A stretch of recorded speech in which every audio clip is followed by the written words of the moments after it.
Letter 4 is entitled, Reversing the Process, from Cause to Effect. This letter will show you why what you think or do or feel is an indication of what you are. Thought is energy, and energy is power.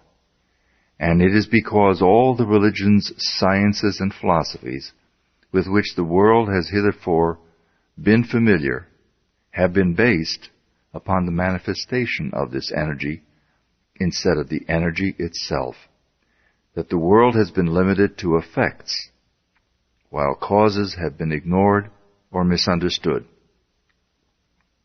For this reason we have God and the devil in religion, positive and negative in science, and good and bad in philosophy. The master key reverses the process. It is interested only in cause, and the letters received from students tell a marvelous story. They indicate conclusively that students are finding the cause whereby they may secure for themselves health, harmony, abundance, and whatever else may be necessary for their welfare and happiness. Life is expressive, and it's our business to express ourselves harmoniously and constructively. Sorrow, misery, unhappiness, disease, and poverty are not necessities, and we are constantly eliminating them. But this process of eliminating consists in rising above and beyond limitation of any kind. He who has strengthened and purified his thought need not concern himself about microbes, and he who has come into an understanding of the law of abundance will go at once to the source of supply. It is thus that fate, fortune, and destiny will be controlled as readily as a captain controls his ship or an engineer his train. The I of you is not the physical body. That is simply an instrument which the I uses to carry out its purposes.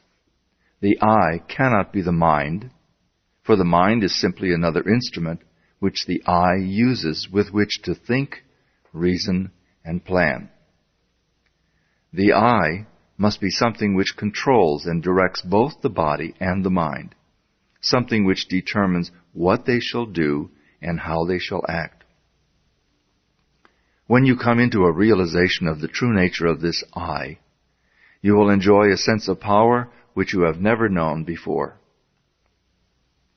Your personality is made up of countless individual characteristics, peculiarities, habits, and traits of character. These are the result of your former method of thinking, but they have nothing to do with the real I. When you say, I think, the I tells the mind what it shall think. When you say, I go, the I tells the physical body where it shall go. The real nature of this I is spiritual and is the source of the real power which comes to men and women when they come into a realization of their true nature. The greatest and most marvelous power which this I has been given is the power to think. But few people know how to think constructively or correctly, so consequently they achieve only indifferent results. Most people allow their thoughts to dwell on selfish purposes, the inevitable result of an infantile mind. When a mind becomes mature, it understands that the germ of defeat is in every selfish thought. The trained mind knows that every transaction must benefit every person who is in any way connected with the transaction, and any attempt to profit by the weakness, ignorance, or necessity of another will inevitably operate to his disadvantage. This is because the individual is a part of the universal. A part cannot antagonize any other part, but, on the contrary, the welfare of each part depends upon a recognition of the interest of the whole. Those who recognize this principle have a great advantage in the affairs of life. They do not wear themselves out. They can eliminate vagrant thoughts with facility. They can readily concentrate to the highest possible degree on any subject. They do not waste time or money upon objects which can be of no possible benefit to them.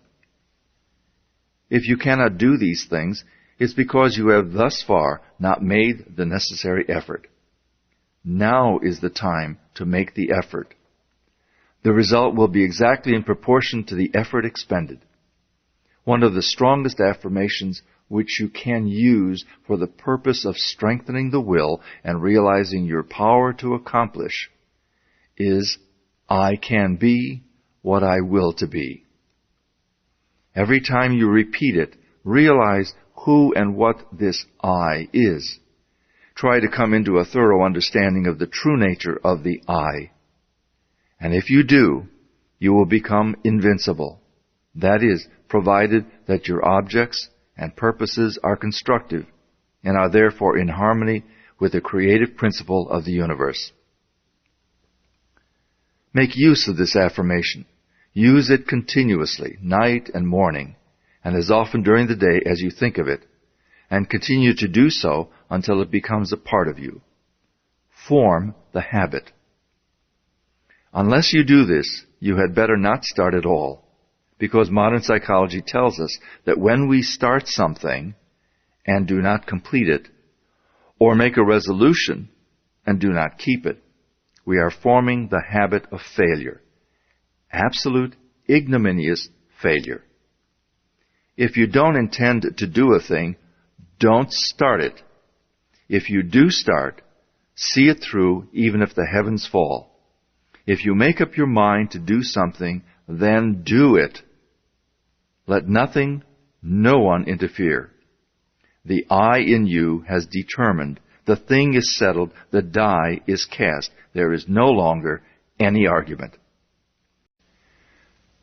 From this, it is evident that in order to express power, abundance, or any other constructive purpose, the emotions must be called upon to give feeling to the thought so that it will take form. How may this purpose be accomplished? This is the vital point.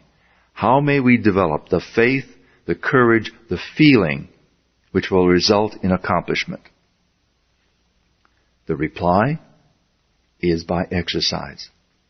Mental strength is secured in exactly the same way that physical strength is secured, by exercise. We think something, perhaps with difficulty the first time. We think the same thing again, and it becomes easier this time. We think it again and again. It then becomes a mental habit. We continue to think the same thing, and finally it becomes automatic. We can no longer help thinking this thing. We are now positive of what we think. There is no longer any doubt about it. We are sure. We know. Now, last week I asked you to relax, to let go physically. This week I'm going to ask you to let go mentally. If you practice the exercise given you last week, 15 or 20 minutes a day, in accordance with the instructions, you can no doubt relax physically. And anyone who cannot consciously do this quickly and completely is not a master of himself. He has not obtained freedom. He is still a slave to conditions. But I shall assume that you have mastered the exercise and are ready to take the next step, which is mental freedom. So this week, after taking your usual position, remove all tension by completely relaxing. Then mentally, let go of all adverse conditions.